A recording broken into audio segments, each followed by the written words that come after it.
Hello everyone, today class is based on math objective series 30 marks, है ना। पिछले video में हम लोगों ने देखा था मैथ का चैप्टर वाइज देखा था। चैप्टर वाइज हम लोगों ने देखा था कि किस चैप्टर से कितने क्वेश्चन, ऑलमोस्ट 2 क्वेश्चन करके पूछा गया था। ठीक है, तो ये सीरीज जो मैथ ऑब्जेक्टिव का 30 मार्क्स के लिए पूरा क्लियर हो जाएगा। ये पार्ट 1 है। इसी प्रकार से पार्ट 2 पार्ट 3 आगे आने वाले वीडियो में मिलेंगे आपको। ये 2025 जो है बोर्ड एग्जाम होने वाला है 10th झारखंड बोर्ड विद्यार्थियों के लिए। तो मैथ में आपका 30 में 30 मार्क्स मिलेगा। ठीक है, तो आपको ये वीडियो का सीरीज़ जो है मैथ का ऑब्जेक्टिव का ये पूरा कंप्लीट कर ही लेनी है, क्योंकि ये जो है VVI है जो एग्ज़ाम में आपको 30 में 30 नंबर मिलेगा 100%। ठीक है, तो पीछे वाले वीडियो में हम लोग इस चीज़ को कवर कर लिए थे। आज जो है एक्सप्लेन करेंगे क्वेश्चन को, जो स्टार्ट होने वाली है मैथ ऑब्जेक्टिव सीरीज आज स्टार्ट होगी और ये अंत तक होगी जब तक आपका पूरा चैप्टर जो है चैप्टर 1 से स्टार्ट होगी। चैप्टर कहाँ तक जाएगी? 15 तक जाएगी। और पूरा का पूरा सिलेबस आपका क्या करेंगे ऑब्जेक्टिव सीरीज के लिए क्लियर करा देंगे, जिसमें आपका 30 मार्क्स जो है क्लियर हो जाएगी। ठीक है, तो इस वीडियो में आगे बढ़ने से पहले आज का हम लोग अपना थॉट देख लेते हैं। ठीक है, टुडे थॉट, आज की जो सुविचार है वो देखिए। लिखा हुआ है, किताब की तरह है जीवन, हर पन्ना एक नया सबक सिखाता है ना। जो किताब जीवन जो हमारा है ना वो किताब की तरह है, क्योंकि किताब के हर एक पन्ना जो है हमें क्या सिखाती है? किताब की हर एक पन्ना क्या सिखाती है? हमको एक नया सबक सिखाती है, एक नया सीख दे के जाती है।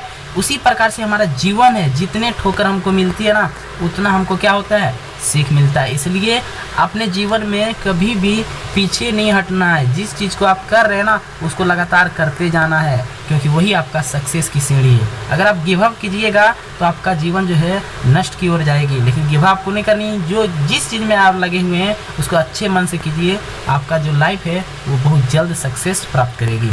तो ये है आज का सुविचार। चलिए आगे हम लोग वीडियो में देखते हैं क्या होती है। तो आज का जो है पहला क्वेश्चन स्टार्ट हम लोग करते हैं। ठीक है, और अगर वीडियो अच्छा लगे तो प्लीज़ वीडियो को लाइक कीजिएगा और चैनल पर नए होंगे तो चैनल को सब्सक्राइब कीजिएगा। ठीक है, बेल आइकन बजा दीजिएगा।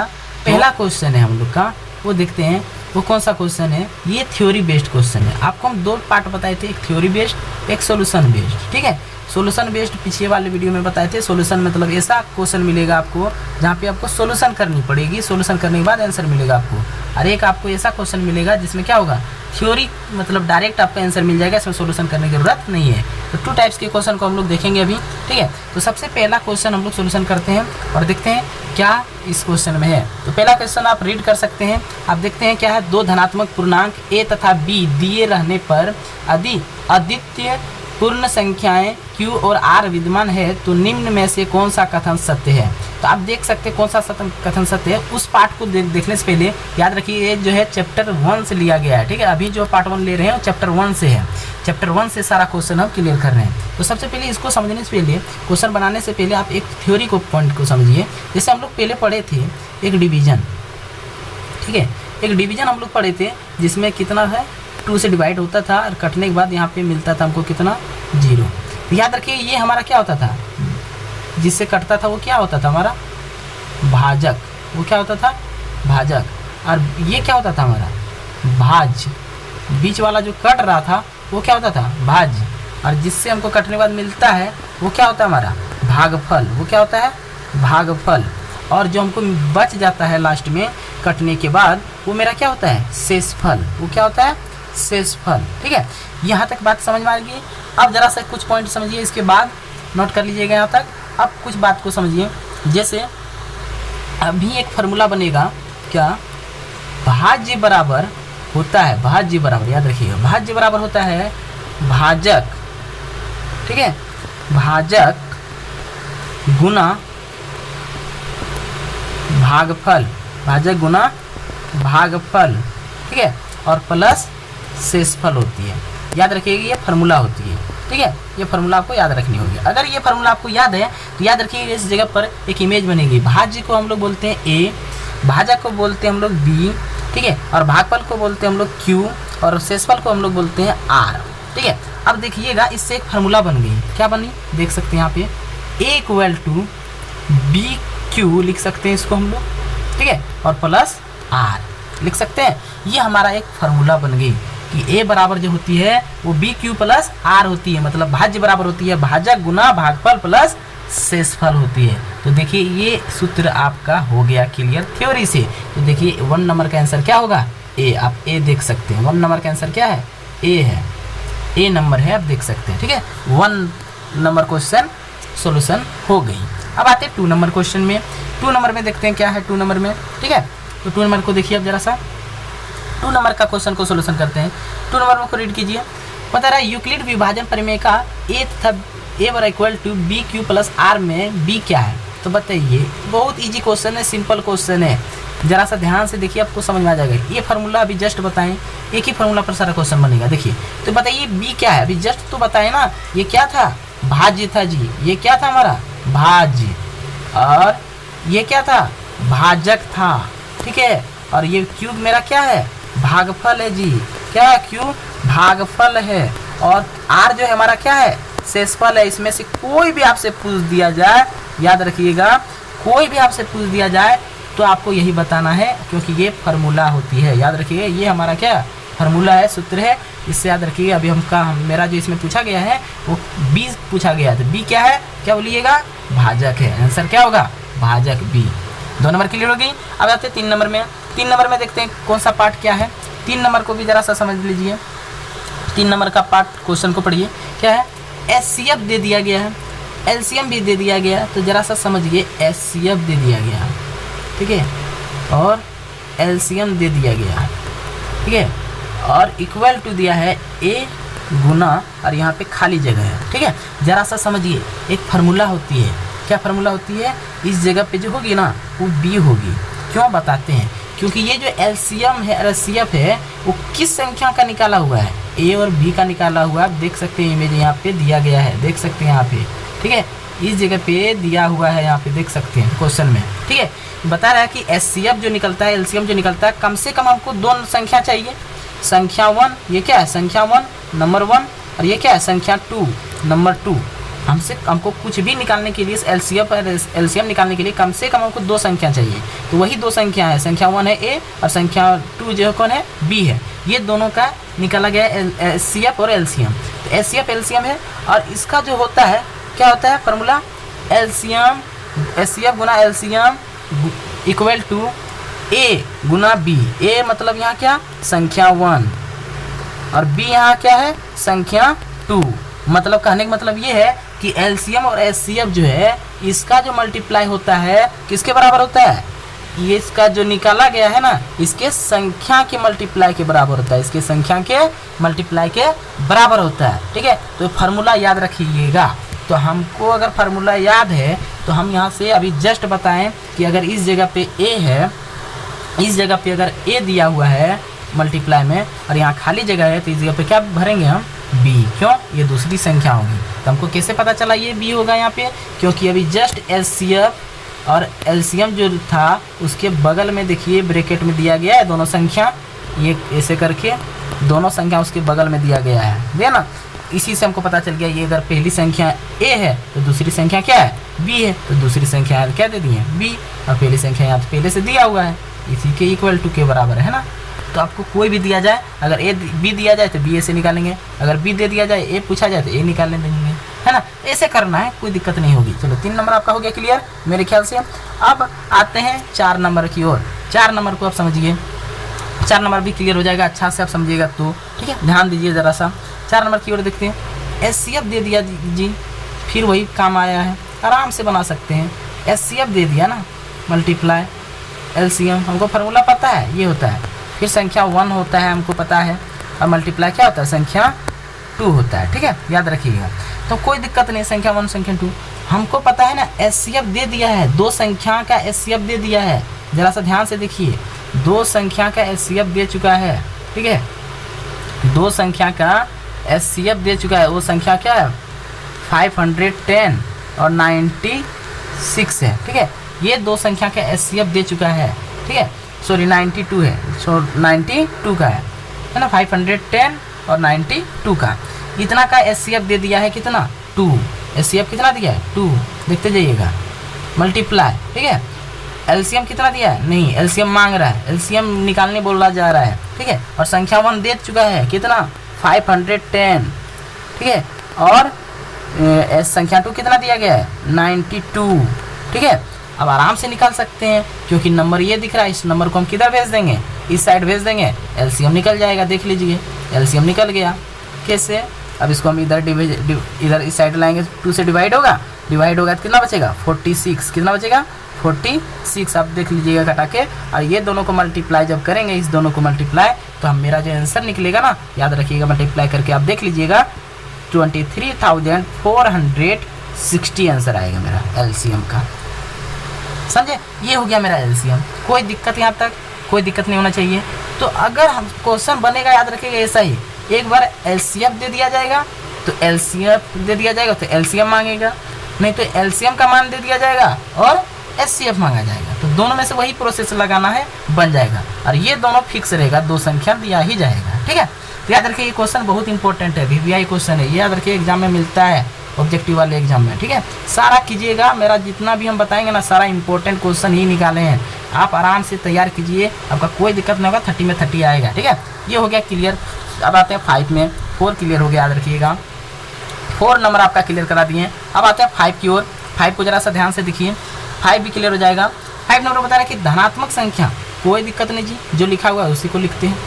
6q + 5, धनात्मक संख्या 6q + 5 के रूप का है, तो इस रूप का है, याद रखिए धनात्मक संख्या इस रूप का है, तो यह संख्या निम्न में से को क्या है, मतलब इस संख्या को पहचान करने बोल रहे हैं कि सम संख्या है, विषम संख्या है, या फिर अपरिमेय संख्या है, कौन सा संख्या है। ये 5 नंबर का सोल्यूशन बता रहे हैं, याद रखिएगा, ठीक है। तो कौन सा है, तो कोई दिक्कत नहीं है, हमको पता है किस फॉर्म में दिख रहा है, हमको फार्मूला दिख रहा है आपको, BQ + R दिख रहा है।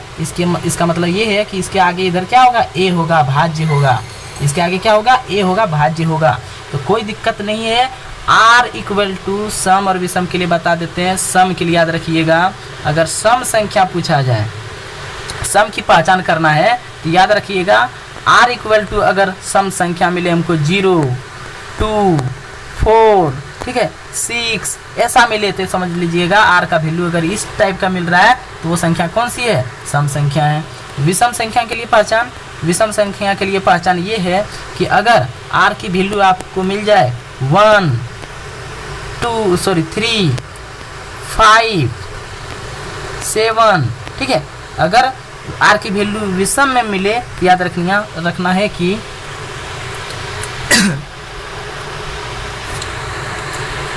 तो याद रखना है कि ये जो हमारा विषम संख्या है वो क्या है, विषम है। R की वैल्यू जो हमारा विषम में दिख रहा है, ये पूरा का पूरा क्या है, विषम संख्या है। समझ में आ रही है बात। इसका मतलब अब एक पार्ट को हम क्लियर करा देते हैं, देखिए आपको समझ में आ जाएगी तुरंत। अभी मेरा जो वैल्यू लिखा हुआ था 6q + कितना लिखा हुआ था 5, तो हमको दिख गया ये जो मेरा क्या है R है, ये मेरा R है, R की वैल्यू 5 है, 5 है, इसका मतलब ये मेरा क्या है, विषम संख्या है। कौन सा है, विषम संख्या। बात क्लियर हो गई। अब जरा से दिखाते हैं, एक और क्वेश्चन देते हैं हम आपको। 2q + 4 अगर रहे तो बताइए यहाँ पे कौन सा संख्या है, ये जो मेरा है ये कौन सा संख्या है, बताइए कौन सा संख्या है, व्हाट। तो हम आराम से बता सकते हैं, ये मेरा जो 4 है वो क्या है, R है। R की वैल्यू अगर 4 है तो बताइए ये कौन सा संख्या है, पूरा सम संख्या। कौन सा संख्या है, सम संख्या। बात क्लियर हो गई, ऐसे ही क्लियर करना है। ये 5 क्वेश्चन क्लियर हो गया, ठीक है, ये 5 क्वेश्चन आपका क्लियर हो गया। अब बचा आगे जा कर के 6 क्वेश्चन, ठीक है। तो 6 क्वेश्चन की ओर बढ़ते हैं हम लोग, देखते हैं 6 क्वेश्चन को। देखिए 6 क्वेश्चन को समझिए आप। 6 क्वेश्चन में से दिया गया है क्या, निम्न में से कौन सी संख्या अपरिमेय संख्या है। देखिए यहाँ पे परिमेय और अपरिमेय को समझिए आप पहले, ठीक है, तब समझ में आएगी ये सारा का सारा। तो परिमेय और अपरिमेय को समझिए। देखिए परिमेय संख्या क्या होती है वो समझिए, पहले परिमेय और अपरिमेय को समझिए।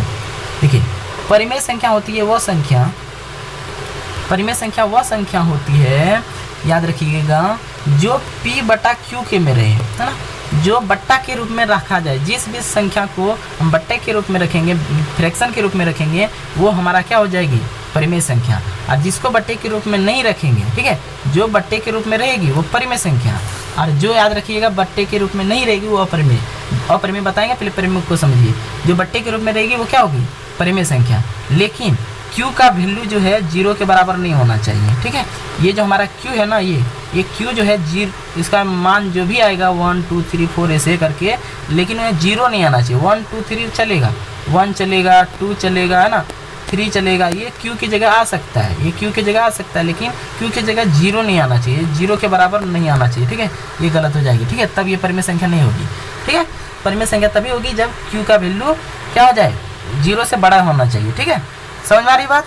देखिए आगे अभी कुछ पॉइंट बता रहे हैं, वो देखिए, अब जरा सा ध्यान से देखिए। यहाँ पे देखिए अभी जस्ट बताएं कि यहाँ पे कैसे होनी चाहिए, p/q के रूप में होनी चाहिए, लेकिन q का मान 0 नहीं होनी चाहिए, ठीक है। q का मान जो है 0 के बराबर नहीं होनी चाहिए। देख लेते हैं, जैसे 2 ले लेते हैं एक संख्या, ये परिमेय है अपरिमेय? सर परिमेय संख्या है, क्यों? क्योंकि इसके नीचे कुछ नहीं है। तो जरा सा ध्यान से देखिए, 1 है, कुछ नहीं तो कोई भी संख्या रहे उसके नीचे कुछ नहीं तो क्या है, 1 है ना। तो ये क्या हो गया, p/q के रूप में दिख रहा है, देख लीजिए, ये बटा के रूप में दिख रहा है।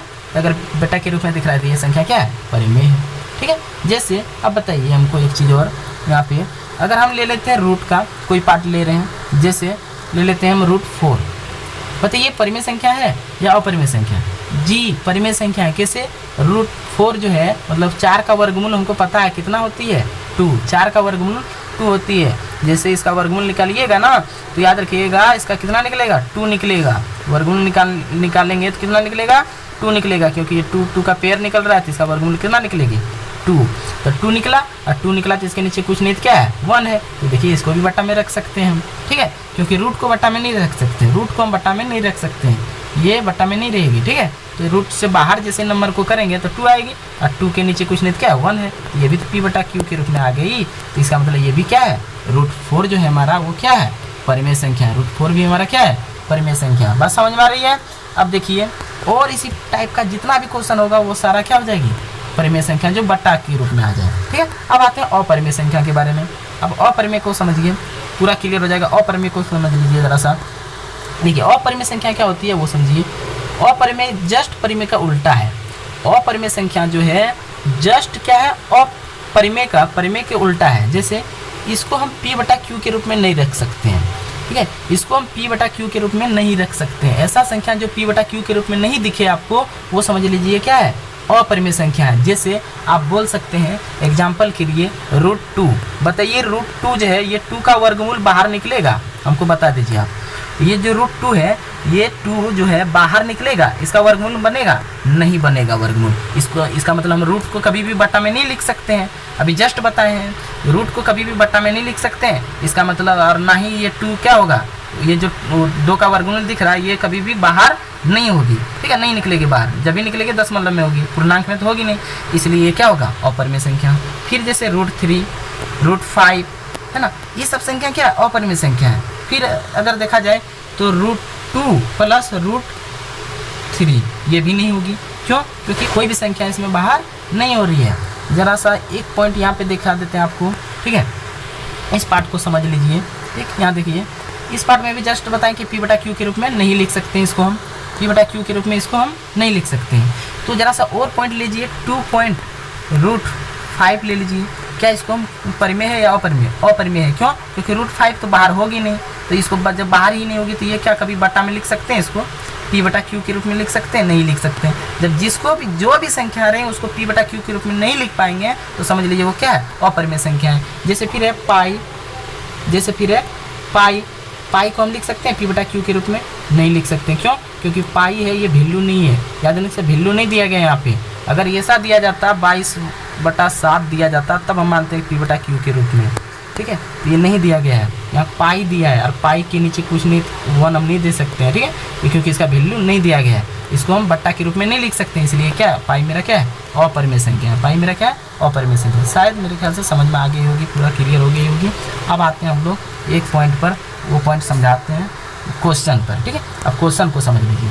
जैसे निम्न में से कौन सी संख्या, 6 नंबर, देखिए 6 नंबर में बता रही है निम्न में से कौन सी संख्या अपरिमेय संख्या है, तो बताइए। तो 17 क्या है, परिमेय संख्या, कुछ नहीं तो 1 है, p/q के रूप में आ गई, देख लीजिए p/q के रूप में आ गई।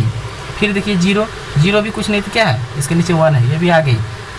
√225 जो है ये भी आ गई, कैसे, दिखा रहे हैं आपको। ये कुछ नहीं क्या है, कितना का है, 225 15 का है, 15 का वर्गमूल होता है, 15 का वर्ग होता है, ठीक है, उसका निकलता है 15। कुछ नहीं कितना है, 1 है। ये भी बट्टा में लिख लिए, लेकिन पाई अभी जस्ट बताए हैं, इसको बट्टा में नहीं लिख सकते हैं, ठीक है, इसको पी बटा क्यू के रूप में हम नहीं लिख सकते हैं, इसको पी बटा क्यू के रूप में। तो ये मेरा क्या है, अपरिमेय संख्या है, याद रखिएगा, अपरिमेय, ठीक है, ये मेरा अपरिमेय संख्या है। इसका मतलब यहाँ 6 का आंसर क्या होगा, डी होगा, 6 का आंसर क्या होगा, डी, ठीक है, क्लियर हो गई। अब आते हैं हम कितना, 7 नंबर में। 7 नंबर को देखिए, क्लियर हो रही है। 7 नंबर देखिए आप जरा सा, 7 नंबर क्लियर हो जाएगा। 7 में बता रहा है क्या, 5 प्लस 7 नंबर में देखिएगा, ठीक है, कितना है, 5 प्लस 2√3। अभी जस्ट बताएं √3 बताइए, क्या बाहर होगा ये नंबर, ये जब बाहर ही नहीं होगा, इसका कोई भी वर्गमूल नहीं बन रहा है, जब वर्गमूल ही नहीं बन रहा है तो ये इसको हम कभी भी बट्टा में नहीं लिख सकते हैं, ये बट्टा में कभी भी नहीं आएगा, पी बटा क्यू के रूप में नहीं आएगा, ये पी बटा क्यू के रूप में नहीं आएगा। जब पी बटा क्यू के रूप में नहीं आएगा तो ये क्या है, अपरिमेय संख्या है। कौन सा संख्या है, अपरिमेय, याद रखिएगा। जिसको पी बटा क्यू के रूप में नहीं लिख सकते हैं वो कौन सी संख्या है, अपरिमेय संख्या है। कौन सी संख्या है, अपरिमेय संख्या है, याद रखिएगा। 7 नंबर अपरिमेय संख्या है, ठीक है। तो 7 का आंसर क्या हो जाएगी, बताइए, 7 का आंसर हो जाएगी हमारा सी, 7 का आंसर हो जाएगा सी, ठीक है, क्लियर होगी। अब आते हैं 8 में। 8 में ज़रा सा देखिए, 8 में अभी क्या होगा, 2√3 दिया है, 2√3 अभी जस्ट वही बात आ गई कि √3 कभी भी बाहर नहीं होगा, तो इसको भी पी बटा क्यू के रूप में हम नहीं लिख सकते हैं। इसका मतलब ये भी मेरा कौन सा संख्या है, अपरिमेय है जी, बिल्कुल, ये भी संख्या मेरा क्या है, अपरिमेय संख्या। इसका मतलब 8 नंबर का आंसर क्या होगा, बी होगा, ठीक है, ये भी क्लियर हो गई। अब आते हैं थ्योरी पर है, ये सारा थ्योरी बेस्ड क्वेश्चन है, याद रखिए, सारा थ्योरी बेस्ड, सोल्यूशन नहीं करनी पड़ेगी, आप थ्योरी समझ लीजिए, क्लियर हो जाएगा। अब आता है 9 और 10 में। तो 9 10 को समझिए, पहले 9 नंबर समझ लीजिए, ठीक है। 9 नंबर को क्या करना है, जैसे 140 का दिया है क्या, अभाज्य गुणनखंड क्या होगा, तो इसको तोड़ना पड़ेगा, तो अभाज्य गुणनखंड तोड़ना पड़ेगा, तो 2 होगा, तो 2 से जाएगा, आप एलसीएम ले लीजिएगा, ठीक है। अभाज्य गुणनखंड में से किया जाता है, इसको एलसीएम ले लीजिएगा, ठीक है। ये 9 नंबर का बता रहे हैं आपको, ठीक है। याद रखिए, इसका एलसीएम ले लेंगे कैसे, तो 2 से हो जाएगा 2 7, लेते जाना है, फिर 2 से जाएंगे तो कितना हो जाएगा, हाफ करते जाइए, फिर 5 से जाएगा जी, 5 से जाएगा 7, फिर 7 से जाएगा जी, ठीक है, आ गया, पूरा का पूरा क्लियर हो गया, ठीक है। इसको हम लिखेंगे कैसे, अभाज्य गुणनखंड में, तो 2 लिखेंगे, फिर मल्टीप्लाई 2 लिखेंगे, और फिर लिखेंगे 5, और फिर लिखेंगे 7, ये हो गई, यही हमारा क्या हो गया आंसर, ये हो गया अभाज्य गुणनखंड। लेकिन एक ठो अभाज्य गुणनखंड में ऐसे भी हो जाएगा कि ये जो रिपीट हुआ ना, ये जो रिपीट हुआ ना, ये भी आंसर हो जाएगा, लेकिन ये जो रिपीट हुआ ना, इसको कभी कभी ऐसे भी मिलता है, 2 कितना है, 2 ठो है, तो जितना 2 रहेगा उसके ऊपर में पावर दे देना, उतना संख्या, जितना भी 2 रहेगा उतना संख्या दे दीजिएगा, और फिर जो रहेगा उसको अकेले रख दीजिएगा, हो गया आंसर, 2 आंसर हो गया, ठीक है। याद रखिए, ये पहचान के लिए बता दिए आपको। अब इसका उल्टा भी क्वेश्चन पूछा जाता है, उससे पहले बता दें कि आंसर आ चुकी है, आप देख सकते हैं 9 नंबर का आंसर कौन सा है, 2257, 2257 कौन है, वह ए नंबर, ठीक है।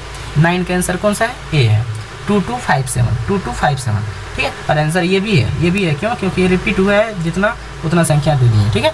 ये हो गया 9 क्लियर। अब इसका उल्टा के क्वेश्चन पूछा जाता है, जैसे 9 नंबर जिस तरह पूछा गया ना, इसको उलट के पूछा जाता है। जैसे उलट के कैसे पूछा जाता है वो हम बता देते हैं।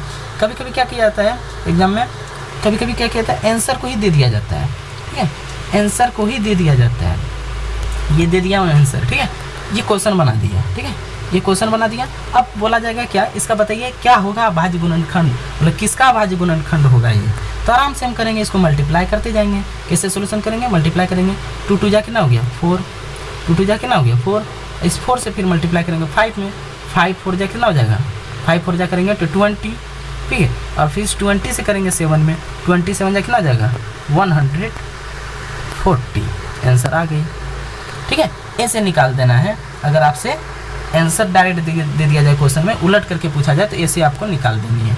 बात समझ में आ गई मेरे ख्याल से। चलिए अब लास्ट क्वेश्चन बचा है 10, लास्ट क्वेश्चन 10 को समझ लीजिए आप, 10 को समझ लीजिएगा, पूरा का पूरा क्लियर हो जाएगा, ठीक है। तो 10 को समझिए, 10 में दिया गया क्या 156, ये 10 नंबर का बता रहे हैं, ठीक है। Last question, this is last question, इस वीडियो का लास्ट क्वेश्चन है, ठीक है।